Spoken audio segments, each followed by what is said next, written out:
Dando início a mais um Pode Liderar, na presença ilustre hoje do meu amigo Alisson Pontarola. Pontarola, é isso, né? Pontarola. Isso aí. CEO do Outdoor Media.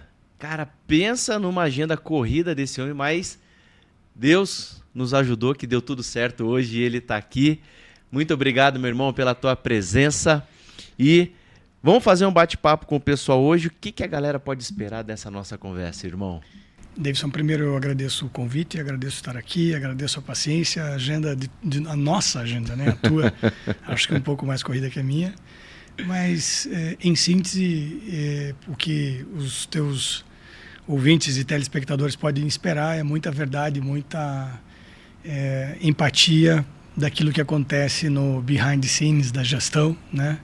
A gente não...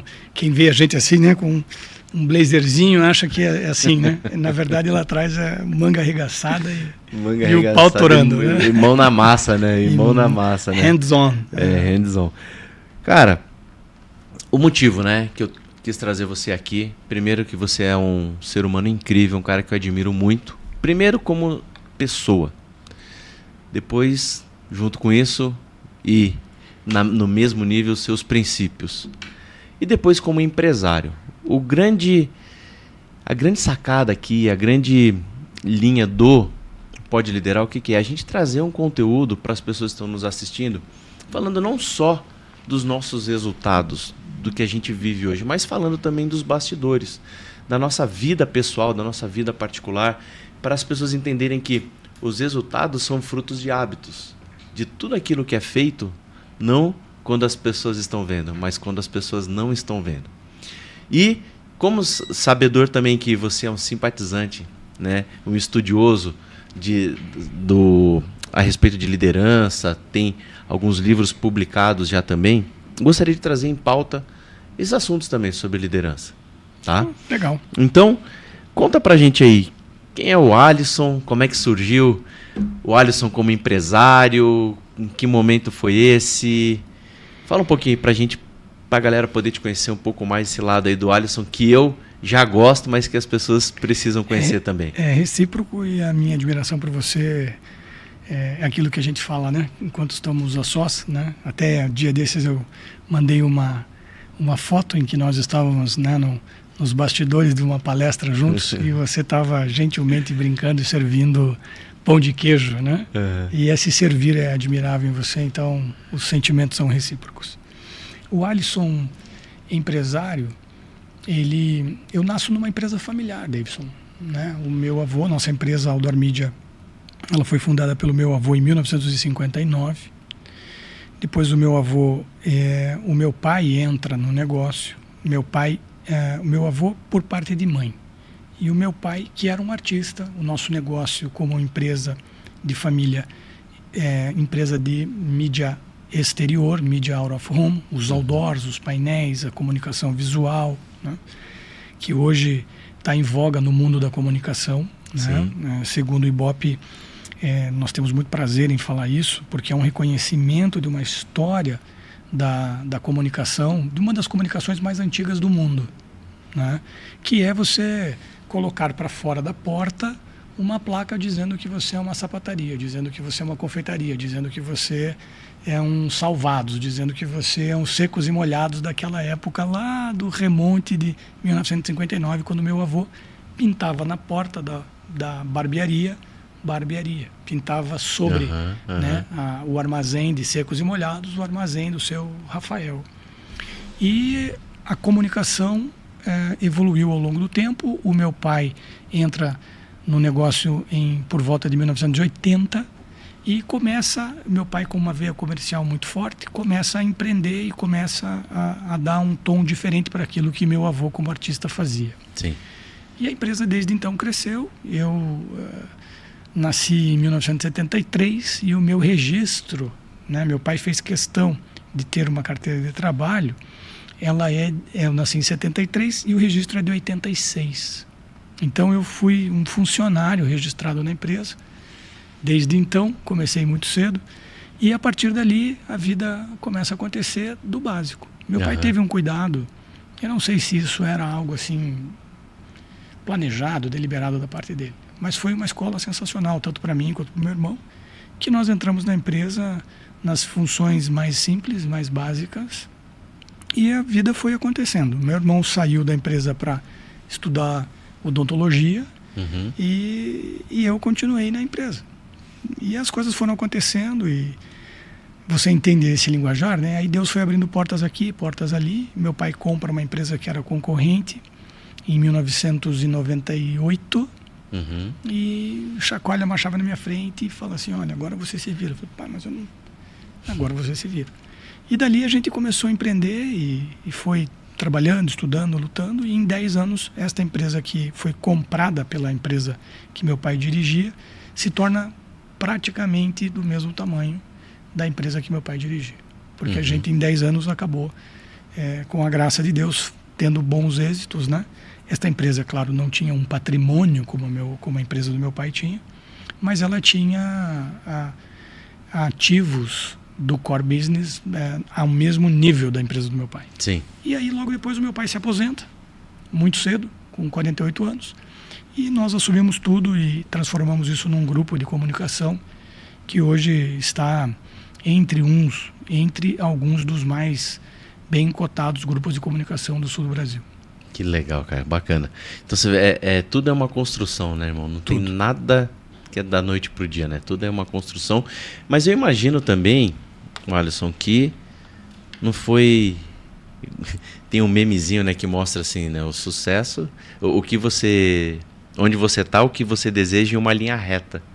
Não é uma linha reta.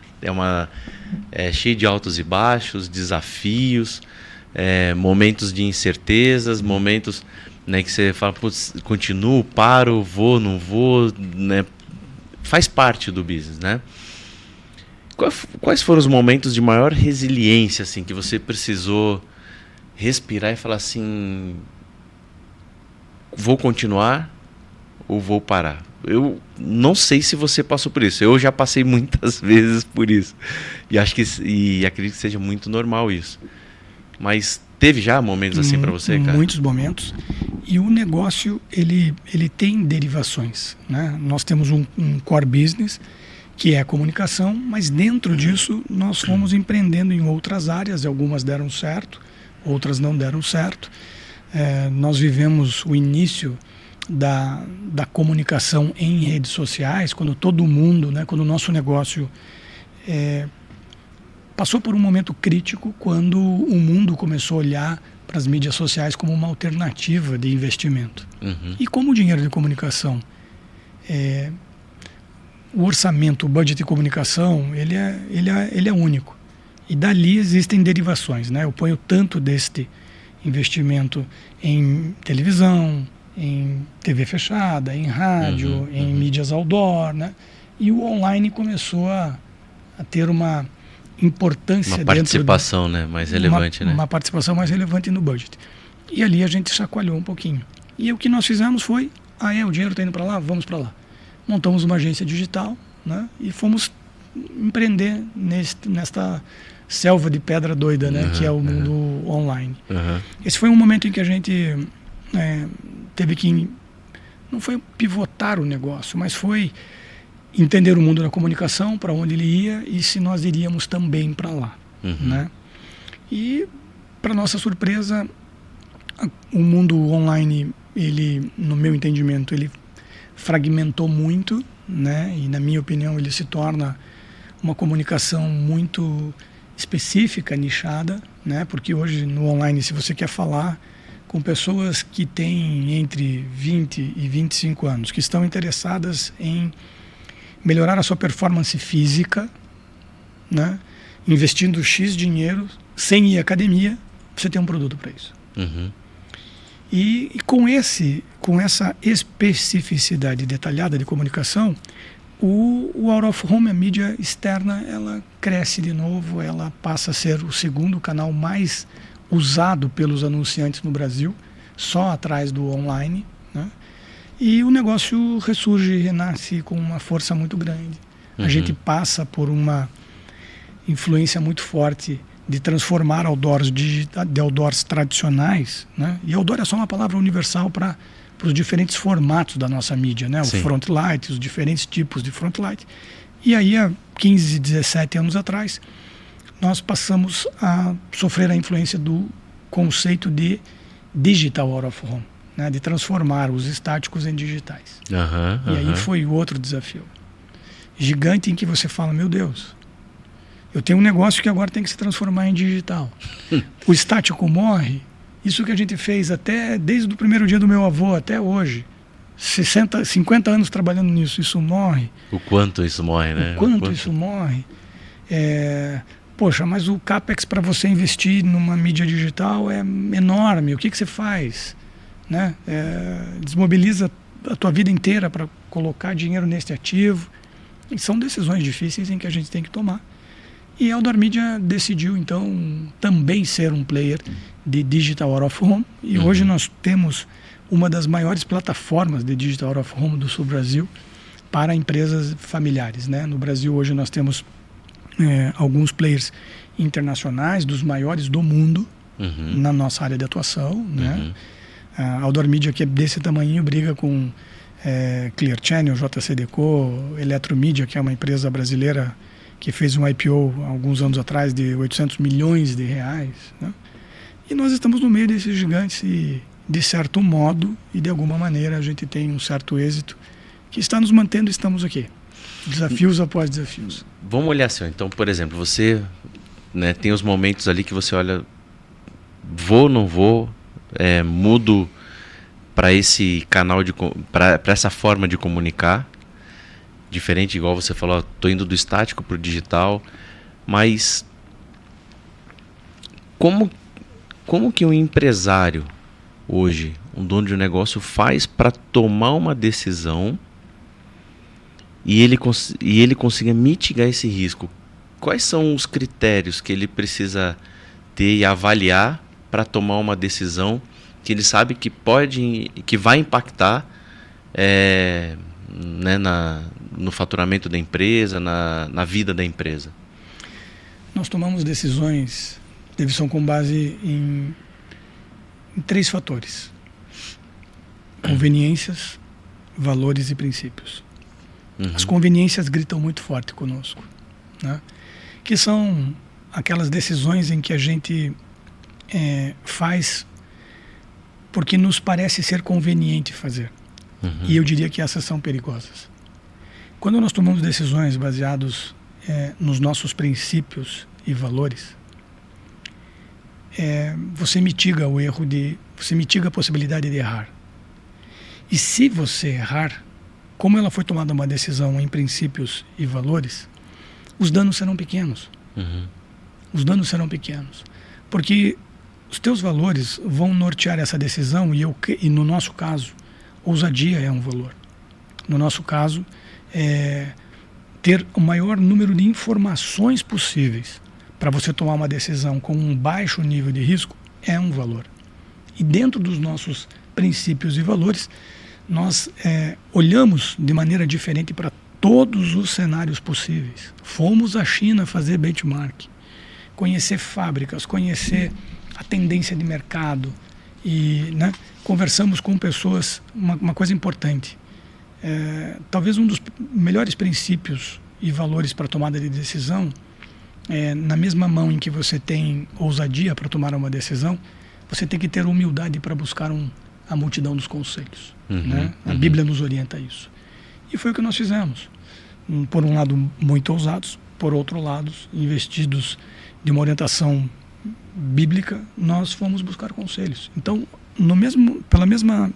com a mesma energia que nós fomos até a China fazer benchmark para entender quanto custaria de fato ter um CAPEX de outdoor digital aqui, a gente foi conversar com muita gente que está na nossa frente. E humildade é importante. Sempre vão existir pessoas que vão estar à tua frente, que você pode olhar e falar, poxa, ele já foi aonde eu gostaria de ir. Perfeito. E existem pessoas que também estão do teu outro lado e que erraram. E esses 2 conselhos são importantes. Ouvir quem tentou e errou é importante, e ouvir quem realizou e foi ousado e deu certo. E a partir daí tomar decisões. Você falou uma coisa bacana, cara, que Eu estava esperando, se você não falasse, eu ia perguntar, né? Mas você trouxe essa questão do conselho. Porque assim, e de pessoas que estão à frente, ou seja, pessoas que já fizeram, né? Tem, igual você falou, tem gente que já está na nossa frente. Sim. Aí você vai olhar para aquela pessoa e falar, bom, ele já fez um caminho, eu sei que ele está lá, mas eu não sei o caminho que ele fez, então eu vou perguntar o caminho que ele fez para eu chegar. E aí vem a diferença que eu vejo assim, pessoas tendo sucesso e pessoas fracassando, quando elas não conseguem distinguir opinião e conselho. Né? E aí, o que eu vejo também? Que você, como empresário, já pautado nos princípios bíblicos e por vir de uma cultura, né, familiar, também do empreendedorismo, entendeu que conselhos é a melhor forma de você mitigar risco. Né? Só que eu vejo também que na nossa cultura, pessoas que não às vezes talentosíssimas e com ousadia, com grande vontade, dotadas de uma inteligência gigante para construir negócios maravilhosos, elas ficam pautadas em opinião. E essa expansão de consciência eu vejo como fundamental para quem quer obter sucesso. Opinião e conselho. Como é que você vê isso, cara? Eu entendo o conselho não como aquilo que eu quero ouvir, mas como aquilo que eu preciso ouvir. Perfeito. E quando você busca uma pessoa que você tendenciosamente sabe que vai falar aquilo que você gostaria de ouvir, você não está buscando um conselho, você está buscando uma afirmação.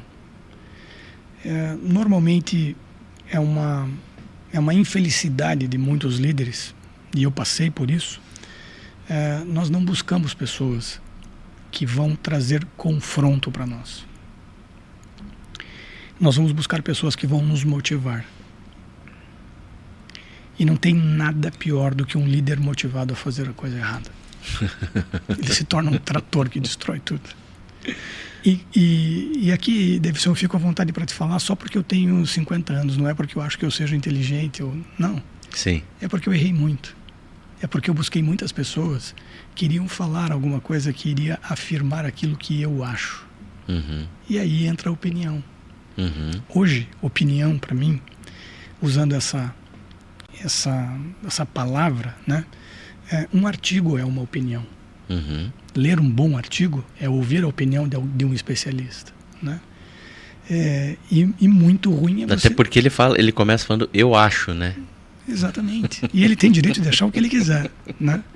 Então, e é importante você ouvir diferentes opiniões, mas eu costumo dizer o seguinte: pessoas, lugares e conteúdo.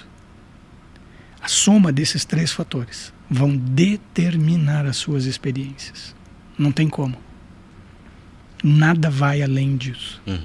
E aí eu comecei a buscar pessoas nas quais eu poderia me inspirar e confiar. E é assustador, porque essas pessoas eram as pessoas que realmente falavam coisas que eu não estava fazendo. Que te confrontava. E que me confrontavam. Existe, né, nós temos amigos em comuns e eu tenho uma visão um pouco diferente. E algumas vezes eu até não posso me expressar exatamente como eu gostaria de me expressar, porque o ambiente está montado para uma outra coisa. Sendo bem objetivo, lá no 10+1, que é um programa de mentoria que eu criei, onde eu estou apenas com 10 pessoas. E o mais um é você? E o mais um sou eu. Então são 10 pessoas. Mais um. Mais um. Né? É uma imersão de um dia, onde eu estou com apenas 10 pessoas. Ali eu falo muito sobre o conteúdo do meu livro, O Meu Pequeno Grande Negócio. E eu só trago algumas verdades. Eu não sei se eu li 1.000, 2.000, 500 livros de liderança. Mas com todo respeito, acho que o Steve Jobs é um gênio. Acho que o Bezos é um gênio.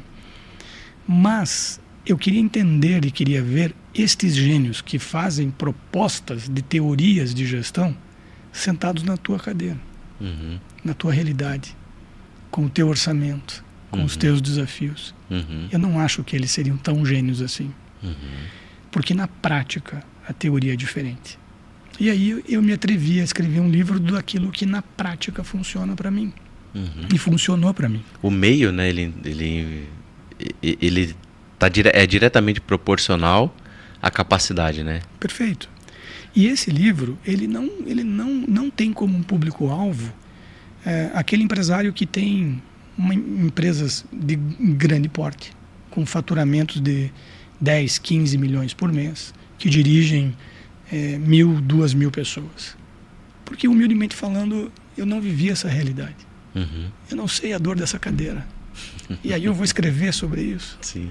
Mas aquele empresário que senta numa cadeira semelhante à minha, com 100 funcionários, faturando 3 milhões por mês, pagando imposto, num cenário macroeconômico como é o cenário brasileiro, para essa pessoa eu posso ser, sim, uma voz, não de opinião, uma voz de conselho. De conselho, claro. Só porque eu tenho 50 anos e porque eu já errei algumas coisas. Uhum. Hoje você vê pessoas no mundo do coach, no mundo da consultoria, com 25 anos, falando um monte de coisa, que não viveu e que não sabe. Expressando bastante opinião, né? Com todo respeito. Com todo respeito, com todo respeito. Uhum. Não é uma crítica, é uma constatação. Sim. Então, quando nós buscamos efetivamente um conselho que venha nos transformar, e aí é que eu faço o gancho daquilo que eu falei inicialmente. Lá no 10+1, eu falo sobre a diferença entre motivação e transformação. Uhum. Adulto, gente grande. E quem quer resultado, não olha para motivação, olha para transformação. Uhum. Você fala para a plateia, eu falo para a plateia. Não tem nada mais fácil do que motivar uma plateia durante 20, 30, 45 minutos, 1 hora. Uhum. Eu quero saber o que acontece com essas pessoas que estão motivadas durante esse tempo, que, com celularzinho, com luzinha, fazendo o yuhu, vão fazer daqui a 1 semana. Uhum.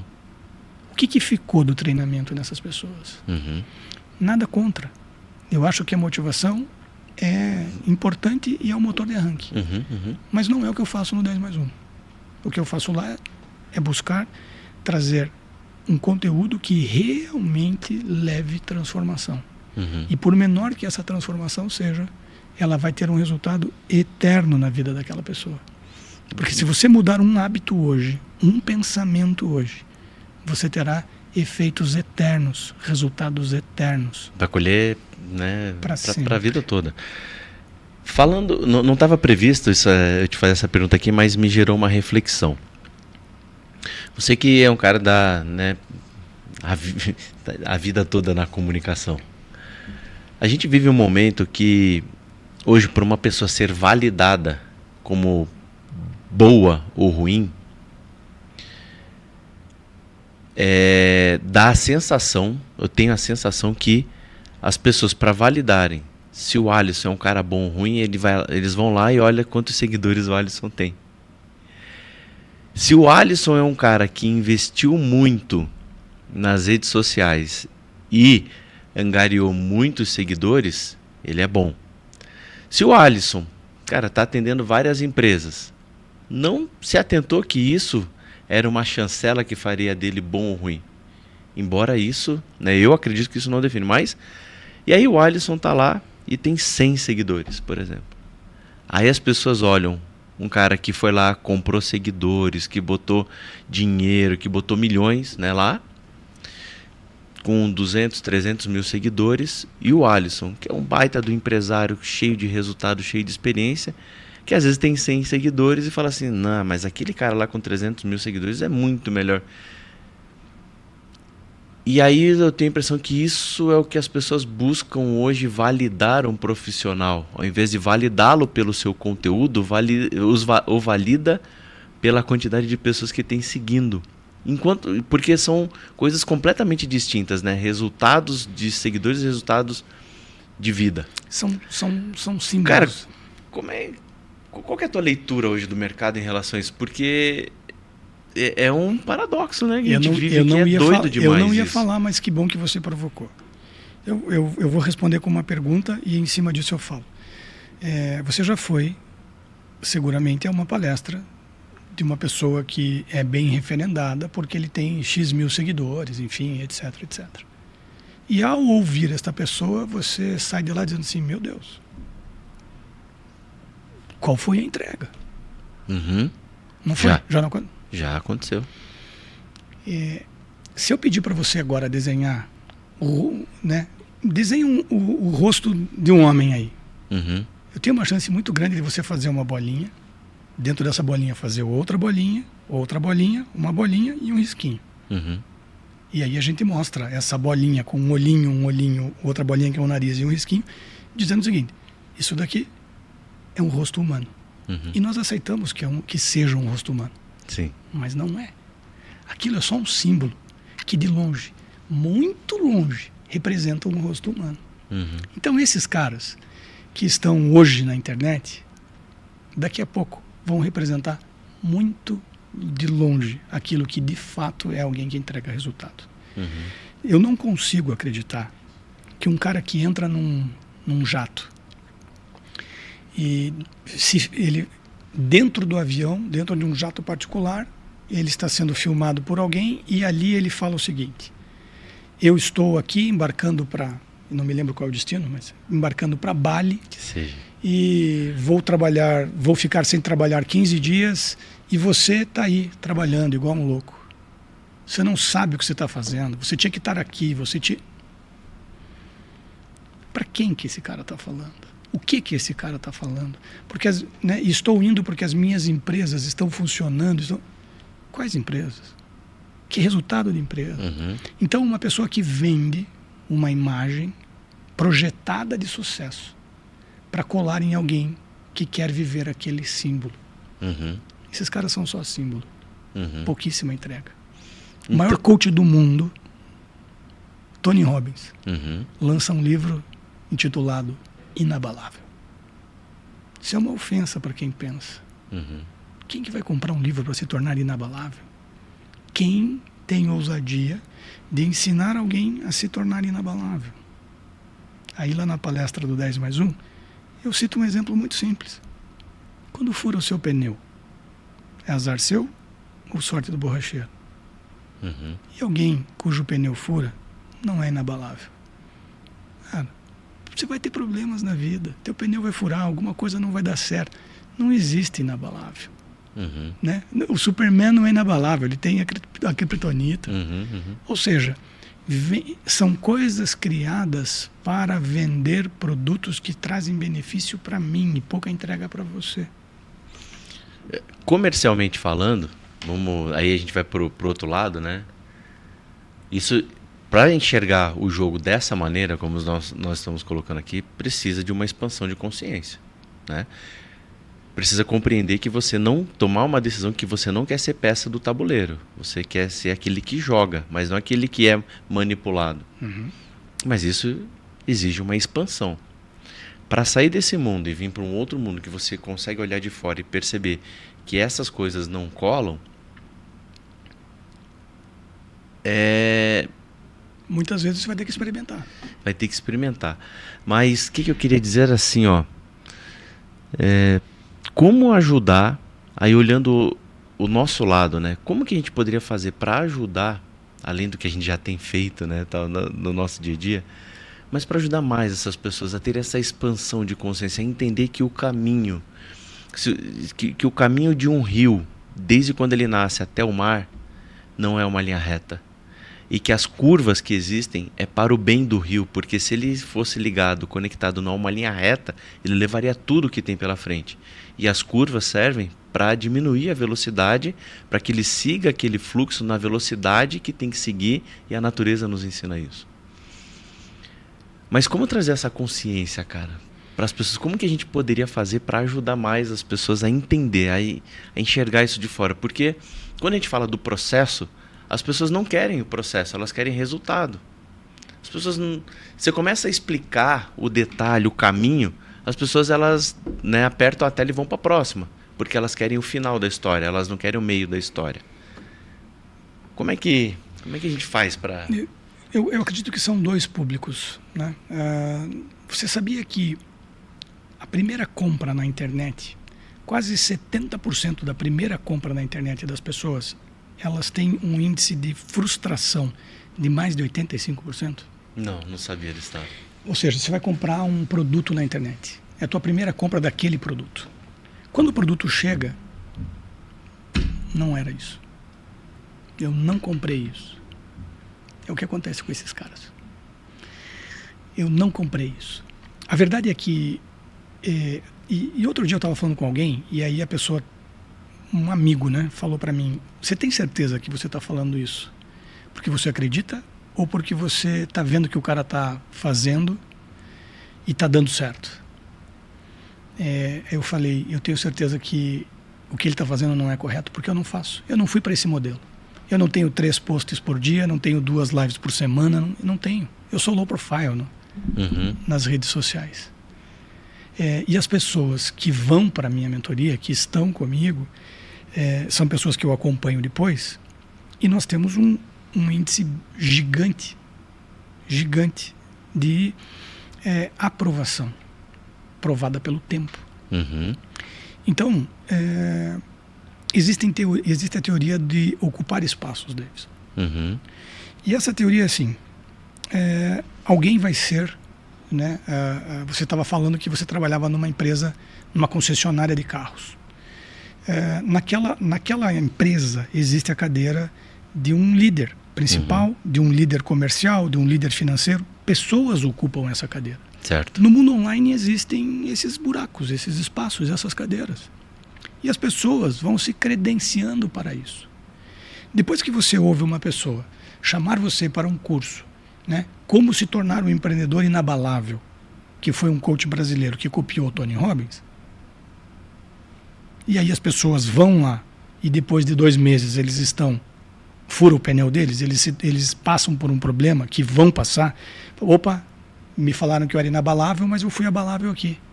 Então aquilo que eu aprendi não funcionou. E essas pessoas, depois de experiências frustradas, começam a ter um consumo diferente. E aí é que eles vão nos encontrar. Boa. Quando a gente for um consumo diferente. Porque esses caras vão sair do mundo, vão sair da voga, eles não vão ficar em voga, e virão outros que vão prometer a mesma coisa, que vão prometer 5 passos para a felicidade, que vão prometer 3 medidas que vai transformar a sua empresa, 2 hábitos que vão mudar o seu casamento, e nada disso funciona. Se essas coisas funcionassem, o mundo era o país de Alice, era o mundo de Alice. E me parece que o mundo não é isso. Então esses caras estão falhando na sua entrega. Boa.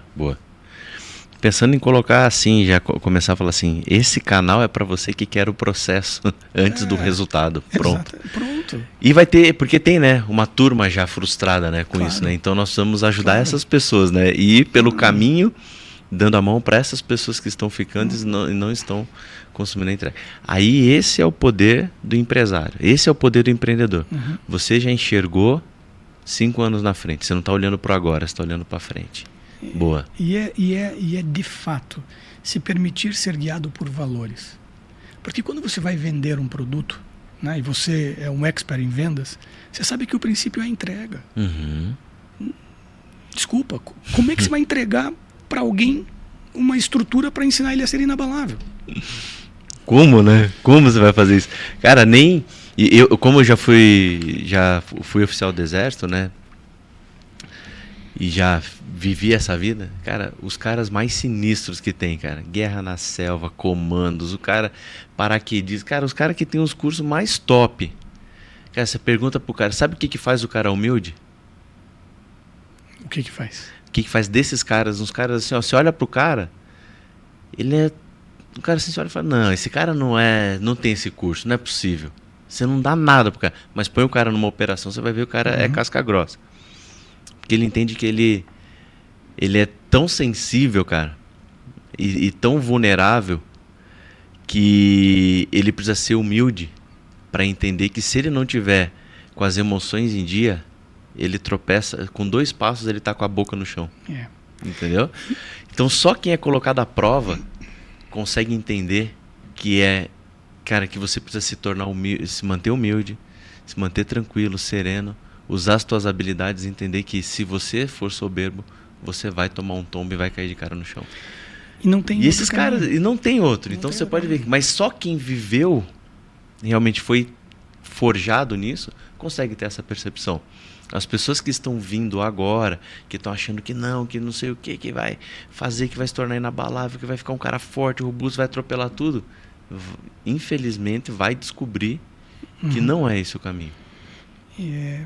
Infelizmente, né? Eu gostaria muito que não fosse verdade, mas não tem outro caminho, cara. E infelizmente, usando as tuas palavras, infelizmente tem público para tudo. Tem público para tudo. Algumas pessoas querem acreditar que ao fazer o curso tal, elas de fato vão se tornar inabaláveis. E é uma construção, é isso que você falou, é uma jornada, né? E você tem que começar a jornada sabendo que você vai ter que se preparar, desenvolver habilidades e estrutura para reagir aos problemas. Porque os problemas vão acontecer. Né? E aí eu não falo só de uma catástrofe como foi pandemia. Mas eu falo... A própria rotina, né? Eu falo da rotina, né?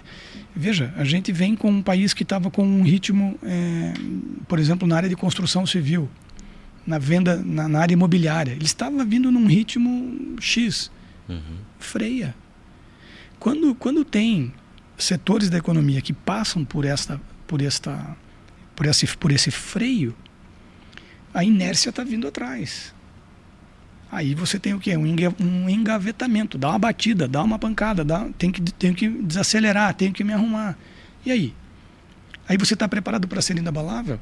Se você estiver preparado para reagir aos problemas, partindo da premissa que eles acontecerão, e aqui não é fazer um culto ao problema, aqui sim é fazer uma analogia simples de que eu tenho que estar preparado e que eu sou tão forte quanto o meu elo mais fraco. Não adianta estar bom aqui, ali, a minha empresa, a minha companhia, o meu departamento, a minha função, ela tem que estar redonda de A a Z, porque eu sou bom em 20 coisas, mas eu tenho um gapzinho aqui. É ali que a corda estoura. E ao estourar ali, o processo para. Então, construir equipe, construir time, fazer gestão de gente. Eu não sei exatamente qual é o público dessas pessoas, mas me parecem ser pessoas que querem acreditar em algo, como você disse, elas não querem passar por um processo. Poxa, peraí, por que é tão fácil vender isso? Porque algumas pessoas acreditam que, poxa, se eu fizer esse curso, eu resolvo a minha vida. E ninguém resolve a vida em um curso, em uma faculdade. Né? A vida não é assim. A vida não se resolve. No real não é assim. Né? Você está lidando com gente. 73% das pessoas formalmente empregadas no Brasil, carteira de trabalho, formalmente empregadas no Brasil, estão vinculadas a empresas de pequeno, médio porte, de cunho predominantemente familiar. São empresas que têm 4, 8, 12, 25 funcionários. 70%? 73%. 73%. Pergunta para o Sebrae. Aí você vai estar na pesquisa lá. Esse é o brasileiro. 73% é o Brasil, das pessoas formalmente empregadas. Se a gente pensar juntos quantas pessoas não estão formalmente, não são CLT, é o outro Brasil que está desse outro lado aqui, também vinculados a pequenas empresas. Pequenas empresas. Como é que resolve a vida desses caras? Quais inputs de fato vão fazer a diferença na gestão de um empresário que tem 15, 16, 4, 7 funcionários? Qual é a expertise, qual é a habilidade que ele tem que ter para lidar com o fluxo de caixa? Boa. Com estoque. Boa. Não falando, é estoque. Como é que eu resolvo isso? É distribuição. Como que é isso? Como que eu, desse tamanho, lido com o mundo online, que é um desafio todo dia? Entendeu? É uma outra pegadinha. Se você faz qualquer impulsionamento, se você faz qualquer promoção, se você põe qualquer dinheiro no Google, qualquer dinheiro, para vender um copo, se você colocar 10 dinheiros para vender esse copo aqui no online, e você vender os 10 copos, o que o, entre aspas, algoritmo vai dizer para o cara que está ganhando dinheiro com isso? Ele vai dizer o seguinte: esse cara me deu 5 dinheiros, eu vendi 10 copos para ele e ele ganhou tanto. Porque o algoritmo sabe de tudo isso. Então agora eu vou cobrar 13 dinheiros dele para ele vender a mesma coisa. Ou seja, como é que você lida com isso? Se o teu principal canal de vendas é online, e o que o online quer fazer a cada dia mais é tornar mais difícil você vender, a ponto de você ter que pôr mais dinheiro para ter o mesmo resultado. É essa habilidade que o nosso gestor tem que ter. E aí, com todo respeito a tudo aquilo que você já leu e eu já li, e foram importantes. É importante você ler a carta de Bezos. É importantíssimo. Você entender como que é a Amazon, como que é o espírito, como funciona. Legal.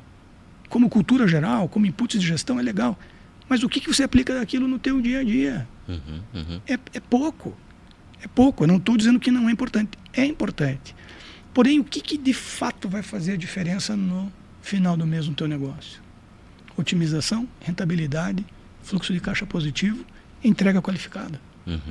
E como é que você ensina isso para alguém É faturar mais, controlar os custos e dar lucro no final. E dar lucro no final. É isso, essa é a conta. Entendeu? Né? Entregando com excelência. E aí você tem que olhar para as habilidades que esse gestor tem e não tem e trazer, sim, inputs que de fato façam a diferença para ele na gestão do negócio. E para empresas pequenas, dos principais gaps é a relação com pessoas. É o relacionamento humano. É muito difícil. Porque o Brasil sofre de uma cultura muito, muito predatória. Né? A relação trabalhista do Brasil, ela é muito arcaica, muito infundada. Né? Você deveria ter a liberdade de ter um contrato de trabalho pessoal, onde você tivesse a liberdade de combinar com o prestador de serviço e, de fato, a gente usar uma expressão real, um colaborador, e a partir do momento em que ele realmente colabora, ele faz parte do negócio, ele tem uma remuneração variável ou algo do gênero. Né? E, em contrapartida, o brasileiro, esse que está empregado, né? 70% dos brasileiros não trabalham por resultado, não trabalham por participação, não trabalham por horário. Troca o horário, eles querem troca ponto. Querem emprego, não querem trabalho, né? Infelizmente, na nossa cultura. Mas eu acho que a culpa disso, ela é muito mais do sistema que, entre aspas, foi feito para proteger o trabalhador e introjetou na cabeça do brasileiro um vírus do entregar o mínimo possível. Né? E vender horas. Quando eu estava na empresa, né, eu ia fazer as contratações para minha equipe, eu dizia assim, eu entendia as habilidades da pessoa, procurava entender o máximo possível do comportamento, tudo, e aí falava tudo aquilo que a empresa entregava. A empresa entrega isso. Ok para você? A pessoa, ok. Agora eu quero que você escreva aqui tudo que você entrega para mim. Né? Que no caso eu vou estar gerenciando você, mas você vai entregar para mim como resultado, que é o resultado que a empresa espera da minha equipe. Agora escreve aqui tudo que você vai me entregar. Acho que você ouviu muitos, como assim? Aí tipo a pessoa toma um susto, né, na hora, porque ela fala assim, ela para pensar. Aí eu falei assim, por que eu te falo isso? Vamos supor que fosse você, né? Por que eu te falo isso, Alisson? Porque qualquer coisa, eu te falei que o vale alimentação é R$20. Se por acaso chegar para você a 15, você vai sentar aqui e vai me cobrar. Você vai dizer, David, isso não foi o que você prometeu. Você disse para mim que era 20 e veio 15. Você tem que honrar o que você falou para mim. Você vai falar isso e com toda razão. O que você vai me entregar? Escreve. Não tem isso na lei de trabalho, mas todas as vezes que a gente tiver algo para discutir, eu vou puxar da minha gaveta o que você prometeu, porque você é um vendedor. Você trabalha comigo, ou um gestor. E a gente está falando de entrega. Então, assim, é a mesma coisa. Eu estou comprando um trabalho de alguém, estou contratando um trabalho de alguém que me diz que faz isso, que você vai escrever. E é isso que eu estou contratando. Assim você está contratando uma empresa que faz isso por você. E é por isso que você está vindo trabalhar aqui. Tá combinado? Daí, cara, tem pessoas que não voltavam e teve outros que voltavam e ia bem a relação. Então eu vejo que... E aí eu dizia para as pessoas que trabalhavam comigo assim, ó, se você quer dar certo em qualquer empresa e comigo, faz o seguinte, me atende como teu cliente. Faz de conta que a gente está fazendo um contrato aqui e você vai ser um prestador de serviços para mim. E você vai me entregar aquilo que você está prometendo. Só isso. Você vai ver como a gente vai ser feliz. Só que, infelizmente, né, não é o que a gente tem no meio, no mercado. Então, eu creio que se a gente começar a trabalhar uma mentalidade com as pessoas de entrega, que é o que você está falando, e de resultado, e começar a conduzir para isso, a pessoa vai ter lá uma ajuda de custo, mas elas começarem a se comprometer com o resultado, as empresas vão faturar mais, vão ser mais prósperas. Até a própria pessoa vai ganhar mais também, entendeu? Sim, Por que a gente usa a expressão colaborador? Né? Porque deveria ser esse o princípio. Né? O princípio deveria ser colaborativo. Né? Mas eu não consigo enxergar hoje, Davidson, nenhuma outra maneira das pessoas realmente serem remuneradas pelo índice de colaboração delas. Tem que existir entrega. Tem que existir comprometimento. Como é que você mensura a colaboração? Pois, né, combina antes. Você tem todos os indicadores estão na mesa. Todos os indicadores estão na mesa. Né? Lá na Outdoor Media a gente tem o hábito de falar de 3 Cs importantes para nós. Né? Comprometimento é o primeiro. Você tem que estar comprometido com isso. Sim. Né? Depois você tem um C de competência. Ele vem depois do comprometimento. Não adianta você ter alguém extremamente competente que não está comprometido, porque a gente contrata boas pessoas e nelas desenvolve talentos e habilidades. Perfeito. Né? E aí nós temos um outro C que para nossa cultura faz todo sentido, que é o C de Cristo e tudo aquilo que representa, né? Tudo que está embutido dentro dos valores que estão representados em Cristo, né? E isso nos põe numa berlinda, porque é exatamente o que você está falando. A hora que você põe isso na mesa, você está dizendo o seguinte: eu vou te dar isso aqui. Né? Eu vou te dar, no ser do Cristo, eu vou te dar caráter, eu vou te dar competências, eu vou te dar paciência, eu vou te dar treinamento, uma série de coisas. Né? E eu vejo que as pessoas que entendem isso têm carreiras diferentes e brilhantes. Né? Aí tem uma pergunta mágica que eu gosto de fazer, que as pessoas têm um pouco de dificuldade de responder. Por que pessoas que atuam em um mesmo segmento, os dois vendem carro, na mesma loja, no mesmo ambiente, na mesma cidade, tá, no mesmo ambiente, no mesmo sistema macroeconômico, tá, com as mesmas condições, esta loja aqui performa um monte e essa aqui mais ou menos. Onde que está a diferença? Qual é o detalhe?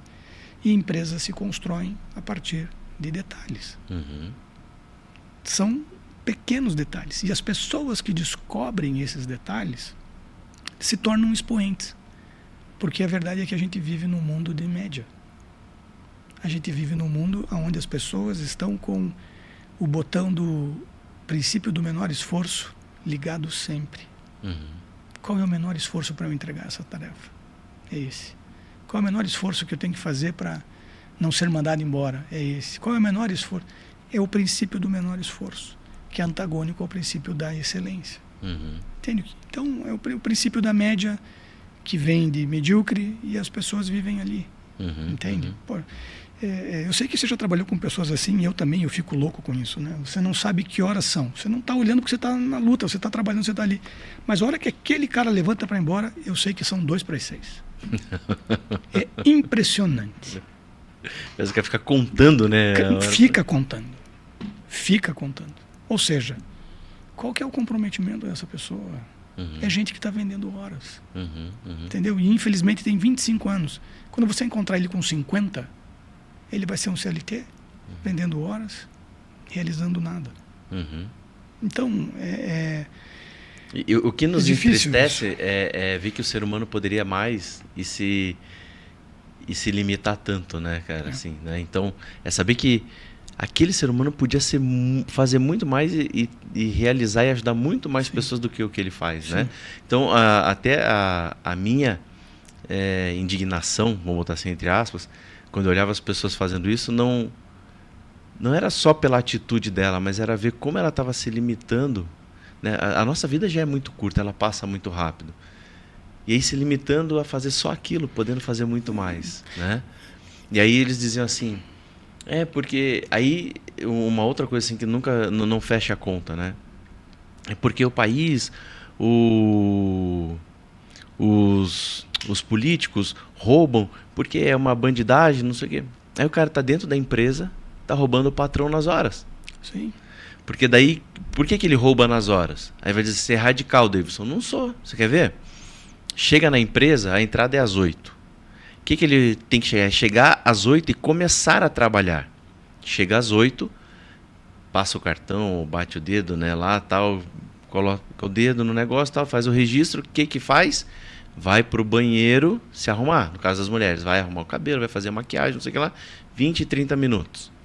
Nos homens, às vezes vai tomar um café, vai fazer não sei o que, bate papo, vai fumar, porque ainda tem, né, as pessoas ainda que fumam, tal, vai fumar, dá uma volta, aí vai sentar para trabalhar. Roubou meia hora, roubou 30 minutos. Agora experimenta, e deveria sair 30 minutos por dia. por dia. Agora multiplica não, pelos dias úteis, por 25, né? vezes 12, sabe quanto vezes dá 10 isso no anos, final da conta? né? No ano, o cara trabalha um mês a menos. Um mês a menos. Um mês a menos. Eu não lembrava agora do número, mas eu tinha feito um exemplo, sabe, desse daí. Eu tenho a conta. 15 minutos de manhã, 15 minutos à tarde. Eu tenho a conta de quem fuma. Se a pessoa fumar 5 cigarros por dia, o que é razoável, entre ele sair do posto de trabalho dele, fumar e voltar, em cada cigarro, ele demora de 13 a 17 minutos. Põe isso no ano. Esse cara trabalha literalmente em horas, um mês a menos. E as pessoas continuam querendo olhar para horas. Essa pessoa que levanta pontualmente 2 minutos para 18 horas, alguém me falou assim, mas você está falando isso porque você olha com o olho do líder, do dono da empresa. Falou assim, por um lado sim, é verdade. Por outro lado, vamos pensar então por essa pessoa que está enfadonhamente trabalhando num lugar onde tem que contar a hora para ir embora. O nome disso é maldição. Você estar num lugar onde você não quer estar. Isso é loucura. Isso torna-se funesto. Uma profissão funesta o melhor exemplo de uma profissão funesta é trabalhar numa mina de carvão. Aquele ambiente ele vai te levar a funesto vem de fúnebre, né? No sentido de levar à morte. Sim. Aquele lugar vai te levar aquele trabalho vai te levar à morte. É funesto. Você quer ir embora, tua alma quer ir embora, você não quer estar ali. Você não vai produzir bem, você não vai ser feliz, não tem jeito. Em contrapartida, você tem do lado aquele cara que olha e fala, 6h30 já. Puta, nem vi passar. Nem vi passar, deixa eu ir embora. Porque eu não quero que a pessoa trabalhe até 6h30. Eu quero que ela faça tudo o que ela tem que fazer para que ela vá embora às 5h30. Entrega o teu resultado. Nós estamos falando de resultado. As pessoas têm que entender definitivamente que o que a empresa quer não são horas de trabalho, são entregas. Perfeito. São só entregas. Sabe? E aí eu acho que o brasileiro perde muito, Davidson, sabe? Pela cultura na qual vem. Sabe? É uma infelicidade. É uma tremenda infelicidade. Eu vejo essa questão das horas mesmo, né? Quando a pessoa vai ali fica, né, roubando a empresa, né, nas horas. E aí se você ele roubou aquelas horas ali da empresa, mas ele não contabiliza isso. Mas se ele, ao invés de sair às 6, sai às 6h30 e a empresa não desconta essa hora ou não dá para ele essa hora como hora extra, quando ele sai, ele põe a empresa no pau. Não dá, na minha concepção, não dá mais para a gente viver nesse meio, entendeu? No ecossistema onde é sobre isso, sobre essa troca, sabe? Eu sei que é a minoria contra a maioria aqui, né, que nós estamos falando, mas entendeu? Sabe que eu acho que não. Mas eu creio que precisa, né, a gente começar... Sim. E vou te falar, Davidson, de uma maneira muito simples. O mundo funciona sobre leis orgânicas e leis espirituais. Acabou. Sabe o que vai acontecer amanhã, por volta das 5h30 da manhã? O sol vai nascer, cara. Você pode fazer a força que você quiser fazer. Reunir a multidão que você quiser reunir, só vai nascer. Mesmo que você esteja contra. E tem uma lei que diz o seguinte: se você plantar uma semente de melancia, não espere colher abacate, vai colher melancia. Então, o que o homem faz hoje, ele colhe amanhã e acabou. Aí o cara vai lá, entra, mete a empresa no pau, ganhou 2.000. Gastou 3 em remédio, cara. Sabe? É uma loucura. É uma loucura porque a cultura, né? A cultura sindical, a cultura isso, que já no nosso país já é muito menor, já é importante dizer isso, que a gente já avançou muito. Né? E as pessoas que então querem jogar um jogo do ganha, vão encontrando espaços sensacionais. Se você quiser contratar hoje 4 caras bons para a tua área de vendas, você sabe disso. É um perereco, não tem. Não tem gente boa no mercado. Não tem. O que tem são pessoas que ganham por hora e querem continuar ganhando por hora. E as pessoas que se tornam expoentes, que dizem, mudei, esses caras escolhem onde querem trabalhar. Não estão disponíveis, né? Não estão disponíveis. E aí vamos para a lei natural, né? Como na natureza também, né? Tudo que é bom tá escasso, né? Exatamente. Não tem ouro no pé de banana. Não tem ouro no pé de banana, né? Também é escassez, né? Então, quando a gente estava falando ali me chamou muita atenção ali agora, você estava falando dessa questão do profissional, né? Que a gente não encontra ele. Essa questão do líder, a capacidade dele também de transformar as pessoas, né? E a gente puxando mais para essa questão da liderança, onde você contrata pessoas com comportamento e treina, né, habilidades, treina outras competências do dia a dia dela. Eu vejo que hoje, se o líder não tiver, o empresário não tiver essa capacidade, ele está refém do mercado, né? Sim, porque é verdade também que tem muitas pessoas em posição de liderança que de fato não são líderes. Seja pela razão qual for. Aqui a gente está falando do colaborador que troca horas, isso. Mas lá na outra ponta também é verdade. E quantos erros de liderança eu cometi na minha vida? Inúmeros. Queria ter nascido com 50 anos. Né? Eu era um assassino. Queria a experiência dos 50 com 20, que nem diz o outro. Né? Exatamente. Então, ter a humildade para entender que a liderança erra muito é um caminho para a transformação também. Né? E se tem uma pessoa que errou em liderança nesse mundo, está diante de você aqui o mestre dos erros, entende? E a gente continua errando, mas a gente aprendeu a buscar bons conselhos. E reconhecer, olha, eu preciso melhorar aqui, melhorar ali, né? Eu tenho pessoas que de fato são muito melhores do que eu nas diferentes áreas da empresa. Né? Pessoas que têm mais habilidade comercial do que eu, pessoas que têm mais habilidade de gestão do que eu, pessoas que têm mais habilidade de coordenação do que eu. Né? Eu sou um cara que tem uma certa facilidade de começar processos, né? De ter boas arrancadas. E pessoas que têm boas arrancadas precisam ter pessoas que têm bons meios e bons fins. Pessoas que seguram as cordas, pessoas que sabem estruturar processos, pessoas que sabem estruturar a continuidade do processo, né? O processo sistêmico é relativamente fácil, desde que você tenha planejamento, organização, direção e controle. Se você não tiver tudo isso numa cadeia de gestão, com certeza vai dar errado. E existem pessoas gigantes atrás da gente, junto com a gente, à frente da gente, que são excelentes de controle, que são excelentes com gente. O que eu vejo também, Alisson, é o seguinte: os empresários, eles confundem ser um bom empresário com ser um bom gestor. São coisas diferentes. Qual que é a tua visão sobre isso? O bom empreendedor tem excelentes gestores do lado dele. O empreendedor é bom de alavancagem. O empreendedor é bom de começar. O empreendedor é bom de ver coisas onde os outros não enxergam. É muito bom nisso. É muito bom de relacionamentos estratégicos. Né? Mas é a pessoa que traz o copo até aqui. E esse é só o começo. E aí você tem que ter toda essa estrutura junto com você para dar sequência em tudo isso. Senão você levanta excelentes contratos que não são entregues, ou não são bem entregues, ou não são recomprados ali na frente. É o que eu tenho me deparado muito com isso, sabe? Empresários, né, que têm suas empresas lá, mas que eles querem empreender e fazer a gestão. Aí o negócio está limitado ao crescimento porque eles querem estar enfiado na operação. Porque eles se agarram tanto no negócio que não tem coragem de delegar a gestão do negócio para quem é mais competente que ele. E tem até uma falta de humildade também. Fala, não, tem um cara que é mais competente que eu, que ele é melhor, 1000 vezes melhor que eu na gestão. Deixa eu dar o negócio pro cara gerenciar.